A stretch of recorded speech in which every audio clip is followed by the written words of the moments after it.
Chapter 5, The Quest for Universal Human Rights by Anthony N. Talbot, D. Neil Snarr, and Audrey Ingram. All of us have heard the term human rights, but few of us truly understand what human rights are or where they come from. Fewer still could name more than one or two rights that we believe are universal human rights. This chapter introduces human rights to the reader and traces their origin, development, and implementation. It covers how respect for human rights is greater now than at any time in history, but also details the many failings of human rights implementation. The world is rapidly changing.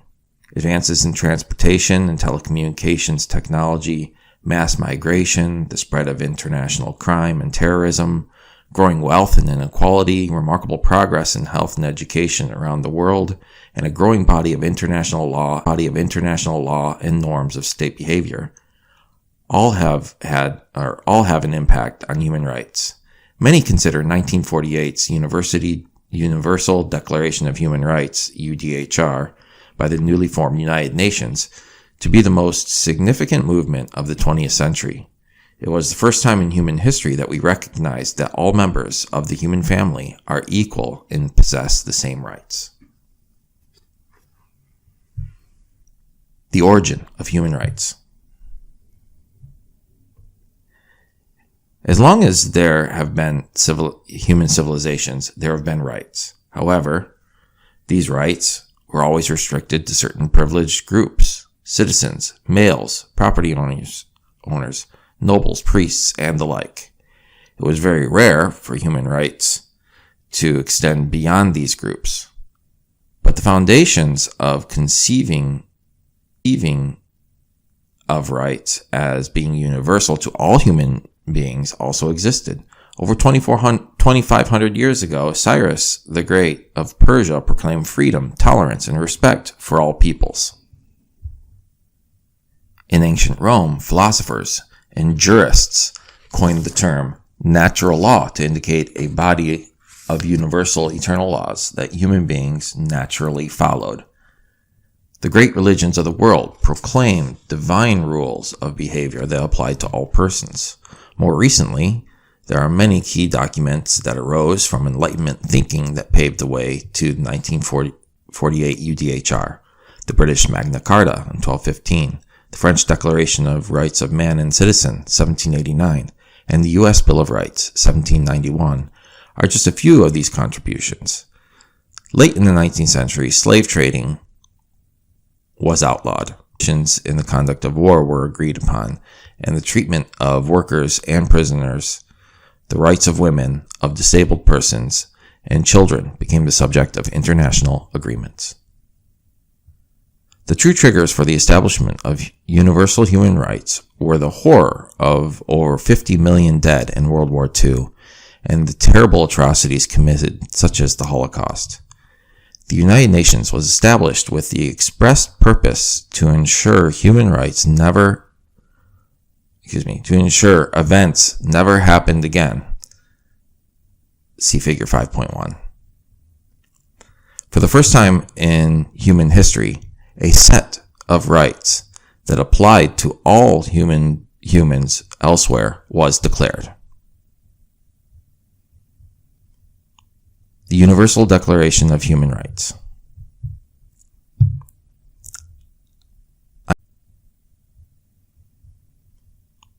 The Universal Declaration of Human Rights. On December 10th, 1948, the United Nations General Assembly, the UN body that indicates all member states and meets each year in September in New York City, approved the Universal Declaration of Human Rights. There were no votes against the document, but 8 countries abstained, while 48 voted in favor. It must be noted that there are presently nearly 200 member states of the UN, which means that the small number of countries initiated and approved this document in 1948. The countries that did not participate were not yet independent or sovereign states or countries. They were the area of the world suffering the scourge of colonialism imposed by European states. They would become independent documents that elaborate and expand these rights. Such agreements are often referred to as conventions, treaties, or covenants. Since their inception, human rights issues have received tremendous attention. During the popular uprisings in North Africa and the Middle East in the spring of 2011, the issues of human rights and state sovereignty permeated the news. Should heads of states who do not respect the human rights of their own citizens be permitted to continue to govern? Ban Ki-moon, Secretary General of the United Nations, stated, "I am willing to take any measures when it comes to the fundamental principle of human rights." This was typical of the manner in which these events were perceived. Still, as we will see, and as critics point out, it is easier to endorse human rights agreements than to enforce them. Figure 5.1, Preamble of the UN Charter. We, the peoples of the United Nations, determined to save succeeding generations from the scourge of war, which twice in our lifetime has brought untold sorrow to mankind, and to reaffirm faith in fundamental human rights and the dignity and worth of the human person, in the equal rights of men and women in nations large and small, and to establish conditions under which justice and respect for the obligations arising from treaties and the sources of international law can be maintained, and to promote social progress and better standards of life in larger freedom. And for these ends, to practice in larger freedom. And for these ends, to practice tolerance and live together in peace with one another as good neighbors, and to unite our strength to maintain international peace and security, and to ensure by the acceptance of principles and the institutions of methods that armed force shall not be used save in the common interest, and to employ international machinery for the promotion of the economic and social advancements of all people. Have resolved to combine our efforts to accomplish these aims. Accordingly, our respective governments, through representatives assembled in the city of San Francisco who have exhibited their full powers found to be in good and due form, have agreed to the present Charter of the United Nations and do hereby establish an international organization to be known as the United Nations. What rights have been identified as human rights? One way to approach this question is to divide the UDHR of 1948 into 3 generations or categories. These 3 generations have different origins and represent different views of human rights. While the way of understanding human rights has many adherents, many others see categorizing human rights as a potentially harmful endeavor. This debate will be covered later. Since the UDHR was approved, these rights have been expanded and elaborated and still serve as a place to initiate discussion. Civil and political rights. Following the UDHR's introductory statement is the first generation of rights, often referred to as civil and political rights. They are contained in Articles 2 through 21 of the Declaration. See Figure 5.2. They focus on the rights of the individual and emphasize the responsibility of governments to refrain from unjustly interfering in the rights of their own citizens. These rights are also known as proscriptive rights or negative rights. In other words, they proscribe or prohibit certain government actions, and they are considered negative because they are based on the absence of government interference. Originating in 17th century and 18th century Western ideas, these rights found expression in the revolutions of France, Britain, and the United States. The United States also refers to these politically oriented rights as civil rights or civil liberties. Media typically portray as quote-unquote human rights. Such issues as genocide, widespread rape, and human trafficking immediately grab news headlines. In 1966, the General Assembly considered an agreement that would expand and clarify the first generation of rights called the International Covenant of Civil and Political Rights, ICCPR. As in the procedure for such a covenant to become adopted, a designated number of member states must sign it. In this case, 35 signatories were required, and it took until 1976 to reach the designated number. Most countries also require that the appropriate legislative body ratify the treaty as well. Even with the strong support of U.S. President Jimmy Carter in the late 1970s, the covenant was not ratified by the U.S. Senate until 1992. It has been reluctant to commit itself to many of the popular UN conventions. One key reason is that the United States does not like to relinquish its sovereignty and open itself up to foreign criticism. Figure 5.2, the first generation of human rights, UDHR, Articles 2 through 21. Article 2. Everyone is entitled to all the rights and freedoms set forth in the Declaration without distinction of any kind, such as race, color, sex, language, religion, political or other opinion, nation or social origin, property, birth, or other status. Furthermore, no distinction shall be made on the basis of the political, jurisdictional, or international status of the country or territory to which a person belongs, whether it be independent, trust, non-self-governing, or any other limitation or sovereignty. Article 3. Everyone has the right to life, liberty, and the... Article 3. Everyone has the right to life, liberty, and the security of person. Article 4. No one shall be held in slavery or servitude. Slavery and the slave trade shall be prohibited in all their forms. Article 5. No one shall be subjected to torture or to cruel, inhuman, or degrading treatment or punishment. Article 6. Everyone has the right to recognition everywhere as a person before the law. Article 7. All are equal before the law and are entitled without any discrimination to equal protection of the law. All are entitled to equal protection against any discrimination and violation of this declaration and against any incitement to such discrimination. Article 8. Everyone has the right to an effective remedy by the competent national tribunals for acts violating the fundamental rights granted him by the Constitution or by law. Article 9. No one shall be subjected to arbitrary arrest, detention, or exile. Article 10. Everyone is entitled to full equality to a fair public hearing by any independent and public tribunal in the determination of the rights and obligations of any criminal charge against him. Article 11, Part 1.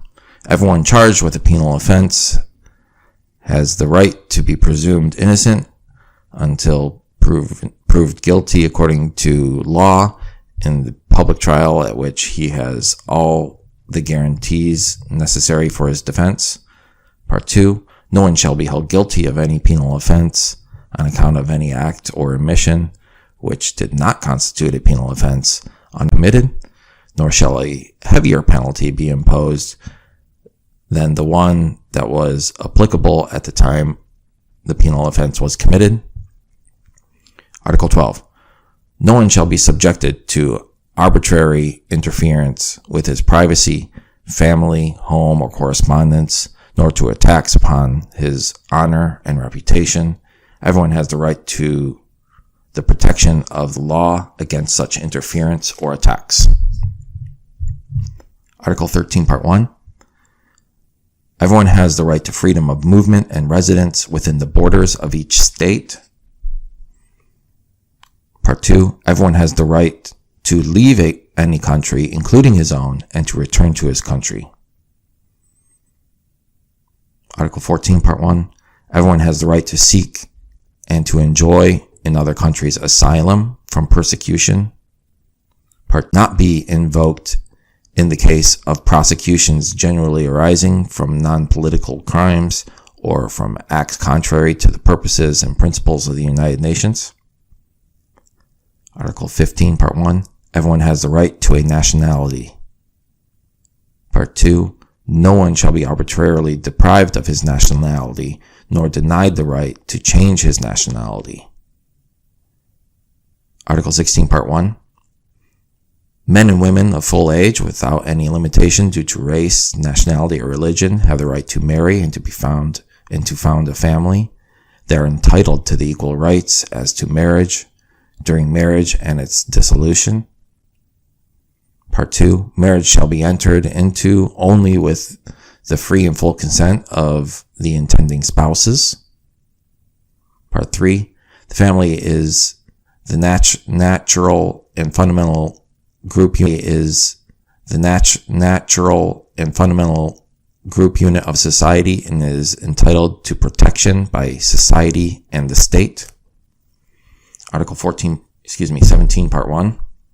Everyone has a right to own property alone as well as in association with others. Part 2. No one shall be arbitrarily deprived of his property. Article 18. Everyone has the right to freedom of thought, conscience, and religion.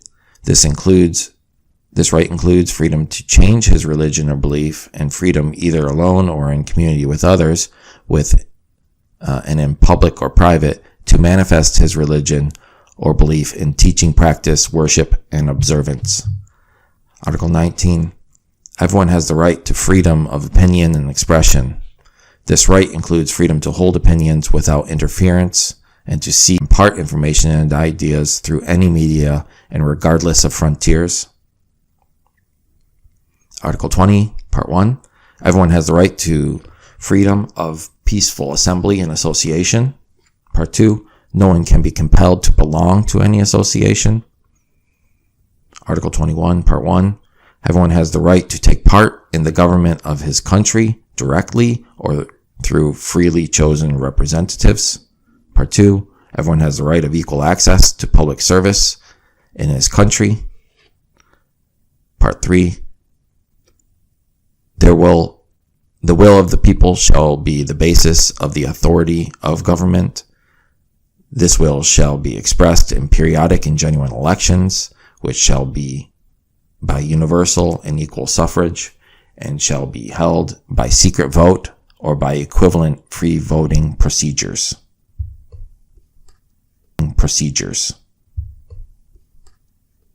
Social and economic rights. Second generation human rights, see figure 5.3, as referred to as social and economic rights, and also known as prescriptive or positive rights, contained in Articles 22 through 26 of the UDHR. They stem from the Western socialist tradition. To some degree, they have developed in response to what is considered to be an excessive individualism of the first generation rights and the impact of Western capitalism and imperialism. They focus on social equality and the responsibility of one's government to provide for its citizens. In other words, they prescribe or advocate for specific government actions and programs. They require the positive provision of government services. Rather than protecting the citizen from the government as the first generation rights do, the second generation rights necessitate a proactive government acting on behalf of its citizens. They establish an acceptable standard of living or minimal level of equality for all citizens, like the International Covenant on Civil and Political Rights, which elaborated the first generation of rights. An agreement to expand and elaborate the second generation of rights was introduced to the General Assembly in 1955, titled the International Covenant on Economic, Social, and Cultural Rights, ICESCR. The United States has not ratified this covenant and has been reluctant to consider social and economic rights as universal rights. The two international covenants, ICCPR and ICESCR, plus the UDHR, are often grouped together in the Universal Bill of Human Rights. Figure 5.3, Second Generation of Human Rights, UDHR, Articles 22 to 26. Article 22. Everyone as a member of society has the right to Social Security and is entitled to realization through national efforts and international cooperation and in accordance with the organization and resources of each state of the economic, social, and cultural rights indispensable for his dignity and the free development of his personality. Article 23, Part 1. Everyone has the right to work, to free choice of employment, to just and favorable conditions of work, and to protection against unemployment. Article 2. Everyone, without any discrimination, has the right to equal pay for equal work. Part 3. Everyone who works has the right to just and favorable remuneration, ensuring for himself and his family an existence worthy of human dignity, and supplemented, if necessary, by other means of social protection. Part 4. Everyone has the right to form and join trade unions for the protection of his interests. Article 24. Everyone has the right to rest and leisure, including reasonable limitation of working hours and periodic holidays with pay. Article 25. Everyone has the right to a standard of living adequate for the health and well-being of himself and his family, including food, clothing, housing, and medical care, and necessary social services, and the right to security in the event of unemployment, sickness, disability, widowhood, old age, and other lack of livelihood in circumstances beyond his control. Part 2. Shall enjoy the same social protection. Article 26, Part 1. Everyone has the right to education. Education shall be free, at least in the elementary and fundamental stages. Elementary education shall be compulsory. Technical and professional education shall be made generally available, and higher education shall be equally accessible to all on the basis of merit. Part 2. Education shall be directed to the full development of the human personality and to the strengthening and respect for human rights and fundamental freedoms. It shall promote understanding, tolerance, and friendship among all nations, racial or religious groups, and shall further the activities of the United Nations for the maintenance of peace. Part 3. Parents have a prior right to choose the kind of education that shall be given to their children. Maintenance of peace. Part 3. Parents have a prior right to choose the kind of education that shall be given to their children. Solidarity rights. The third generation of rights, see Figure 5.4, are referred to as solidarity rights because their realization requires the cooperation of all countries. Contained in Articles 27 and 28 of the UDHR, these rights are articulated for those who came late to the wave of industrialization that swept the Western countries during the past 2 centuries. These are the peoples of the Global South, or the Third World countries, many of whom lived under the burden of colonialism and were not represented at the UN when the UDHR was approved. They constitute 80% of the world's population, but receive a very small portion of its benefits. Third generation of opportunity and well-being. The third generation rights do not have the status of the other rights and are still in the process of articulation and implementation. Law professor Burns Weston says the following. They appear so far to embrace 6 claimed rights. 3 of these reflect the emergence of third world nationalism and its demand for a global redistribution of power, wealth, and other important values, the rights to political, economic, social, and cultural self-determination, the right to economic and social development, and the right to participate in and benefit from the common heritage of mankind. shared Earth, space resources, scientific, technical, and other information in progress, the cultural traditions, sites, and monuments. The right to a humanitarian disaster relief suggests the impotence or inefficiency of the nation-state in certain critical aspects. As an example of the implementation of the third generation solidarity rights, the General Assembly adopted the Declaration on the Rights to Development in December 1986. As Winston Langley notes, the Declaration confirms the view of the international community that the right to development is an inalienable human right by virtue of which every human person and all peoples are entitled to participate in, contribute to, and enjoy economic, social, cultural, and political development in which all human rights and fundamental freedoms can be fully realized. The UN's millennium in which all human rights and fundamental freedoms can be fully realized. The UN's Millennium Declaration of 2000 and its Millennium Development Goals, MDGs, together with the newly approved Sustainable Development Goals, SDGs, of 2015, bring together the environment, economic development, and human rights more strongly than ever before. In many ways, the SDGs set forth an agenda promoting solidarity rights to be achieved by 2030. Figure 5.4, Third Generation of Human Rights, UDHR, Articles 27 and 28.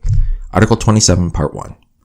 Everyone has the right to participate in the cultural life of the community, to enjoy the arts, and to share in scientific advancement and its benefits. Part 2.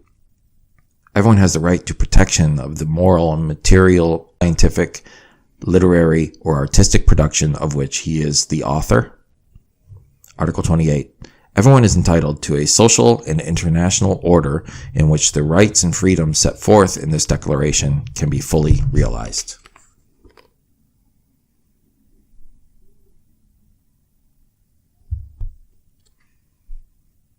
As mentioned, not everyone is content to divide human rights into these three categories. Some students of human rights merge the second and third generations. The UN has done this in its Human Development Report published annually by the United Nations Development Program, UNDP, arguing that human rights cannot be realized without human development, and that human development cannot be realized without human rights.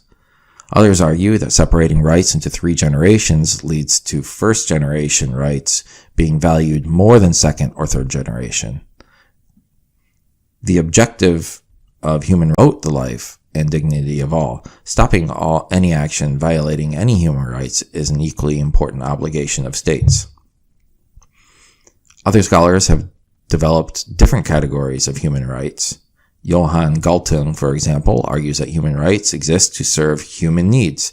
Therefore, rights are best recognized according to which need is being protected: survival, well-being, freedom, and so on. These debates show how the study of human rights is very much an active and evolving field of academic scholarship. Following the third generation rights, the final two articles of the UDHR, Articles 29 and 30, see Figure 5.5, affirm the universality of and responsibility for the rights described in Articles 1 through 28. Figure 5.5, UDHR, Articles 29 and 30. Article 29, Part 1. Everyone has duties to the community and the free and full development of his personality is possible. Part 2. In the exercise of his rights and freedoms, everyone shall be subject only to such limitations as are determined by the law solely for the purpose of securing the recognition and respect for the rights and freedoms of others, and of meeting the just requirements of morality, public order, and general welfare in a democratic society. Part 3. These rights and freedoms may in no case be exercised contrary to the purposes of the principles of the United Nations. Article 30. Nothing in this declaration may be interpreted as implying for any state, group, or person any right to engage in any activity or to perform any act aimed at the destruction of any of these rights and freedoms set forth herein.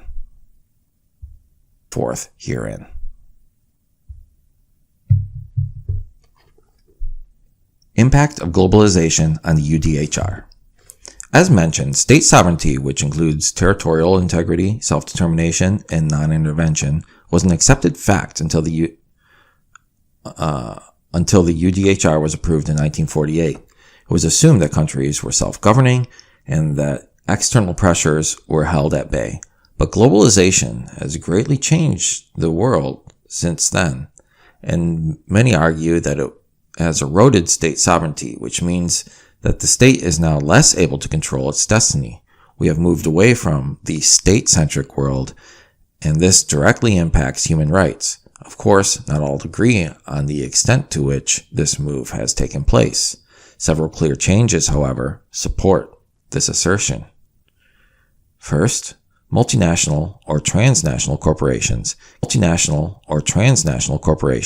can more readily move from country to country to avoid economic, environmental, and human rights demands of their hosts. Some of these corporations have economic and political power that rivals that of many countries. Second, global economic agencies, especially the World Bank, the International Monetary Fund, and the World Trade Organization, have been granted the power to overrule the decisions of sovereign states.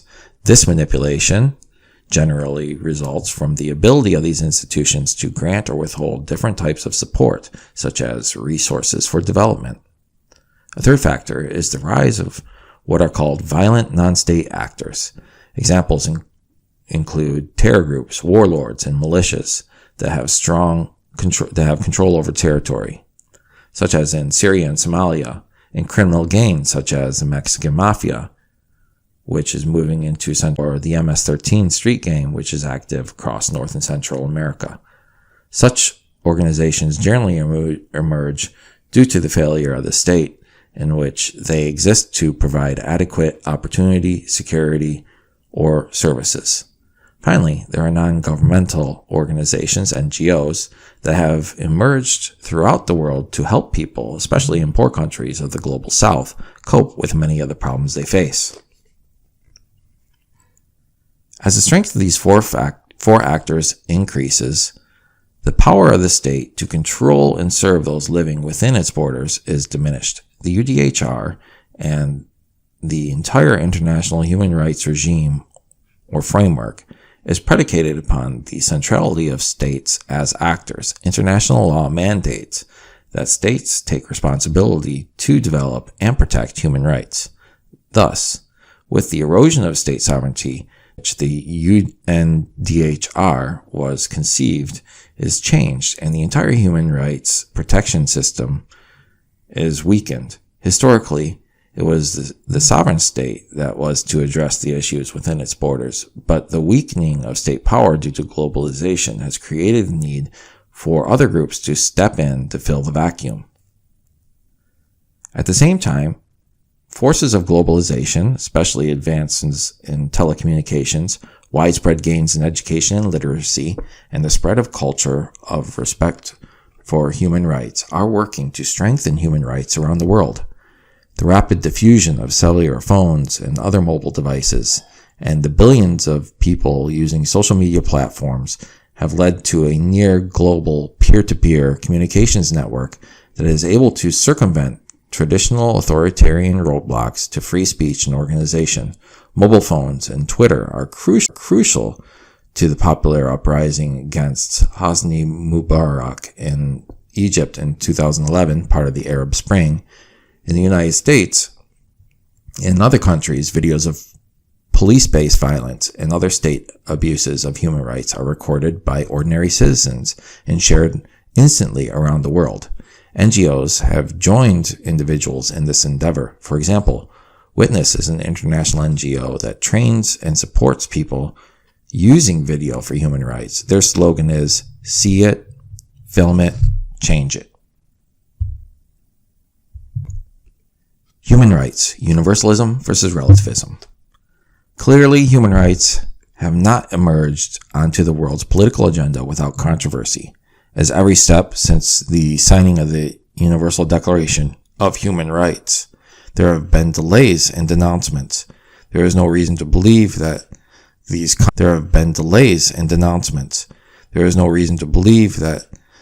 controversies will cease anytime soon. The UN Charter guarantees state sovereignty, self-determination, and non-intervention. It also proclaims that all individuals, regardless of their citizenship and status, have human rights. These principles are often found to be contradictory. The idea that everyone possesses these rights, as found in the UDHR, is referred to as universalism. On the other hand, some countries and cultures follow traditions that are considered inconsistent with the UDHR, and they claim exception for their traditions. This is termed relativism or cultural relativism. These governments or ethnic groups and some scholars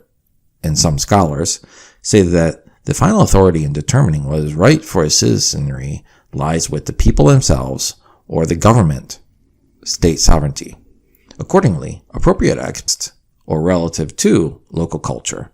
In other words, certain customs that are thought by some to violate human rights are considered legitimate, long-standing cultural or religious practices by others. Customs such as the subordination of women, child marriage, and female circumcision, also known as female genital mutilation or female genital cutting, serve as examples of this. In South Asia, young girls are often betrothed to their families to marry at an early age without consideration of the desires of the child. Those supporting the universalist positions generally consider this practice to be a violation of the child's rights, but it is often defended as a cultural or relativist tradition. For those who participate in this practice, the determining factor is tradition, not an abstract rule established by foreigners.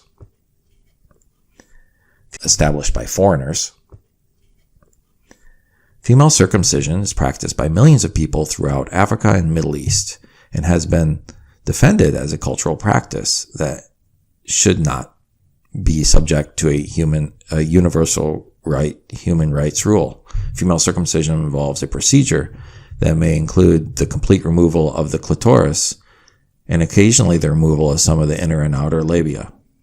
It is estimated that the procedure has affected some 137 million women, mostly in Africa. Those who defend this practice culturally claim that it makes girls quote-unquote marriageable because it ensures their virginity and also diminishes their sex drive to prevent adultery. UN agencies disagree with this relativist position and have begun to take steps to eliminate female circumcision. Many African countries, such as Egypt, Senegal, Eritrea, despite this seeming rush to eliminate female circumcision, the practice has also been found into Western countries. It is estimated that more than 60,000 women in Britain have experienced the procedure and that an additional 20,000 girls are at risk. The British government has declared female circumcision a form of child abuse, but its perpetrators operate clandestinely and are difficult to stop.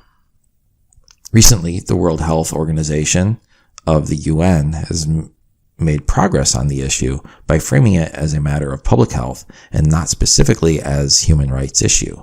This has worked to counter some of the relativist arguments in support of the practice. As a sign of progress, in 2012, the UN General Assembly adopted a resolution on the elimination of female genital mutilation. The UN has expended a great deal of energy in trying to diminish many cultures that subordinate women. As recently as July 2nd, 2010, the UN unanimously voted to merge 4 agencies with the purpose of achieving gender equality and women's empowerment. The new UN entity for gender equality and the empowerment of women, or UN Women, merged the UN Development Fund for Women, UNIFEM, the Division for Advances of Women, DAW, the Office of Special Advisor on Gender Issues, and the UN International Research and Training Institute for the Advancement of Women. As the debate proceeds over what rights are universal, most decisions will fall somewhere between the two extremes of universalism and relativism. At the same time, however, there is general agreement that such acts as genocide, planned killing of entire people, such as Rwanda, in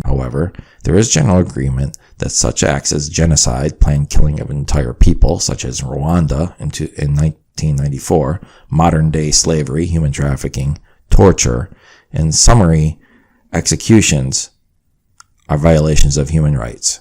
Clearly, the UN